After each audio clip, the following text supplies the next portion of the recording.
Hey everybody, I have a Roper refrigerator. Roper's made by Whirlpool. Have an old fridge. It didn't cool. The fan was running. Everything else was working, but it blew hot air. So first thing I had to do was open it up, get the serial number for the parts supplier, and of course unplug the electricity.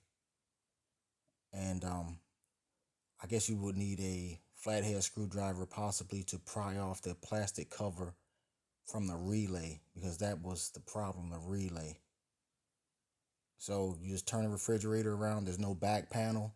You see the compressor slash condenser, and to the left of it, you see the relay. You just pop off the plastic cover. That's kind of hard. You had to use a screwdriver to do that. And if you look closely, you'll see the white wires. They go to one connection on the relay, which is the brown part. The piece under it is, they call it the overload, but they came in a kit. It was like $60 for both of them.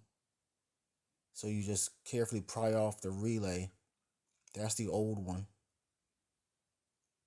So I just had to take that off. And then look underneath, there's the overload. It's held on by one prong. So to the right there you see the relay, to the left you see the overload. Now when you put it on, you have to be careful about the prongs. And by the way, if your relay was bad, if you shake it, it rattles. You hear pieces inside of it. So the wires connect to the relay on that one side. Pay attention to how that's configured. You see those two dots, those two holes? Well, they line up with the two prongs that are right there. I don't know if you can see them. The two prongs there. You just push the relay, the new relay, on with the wire already connected. You should have no problem. And you do the same thing with the overload on the bottom. And that's held on by one prong. And there's your cover again.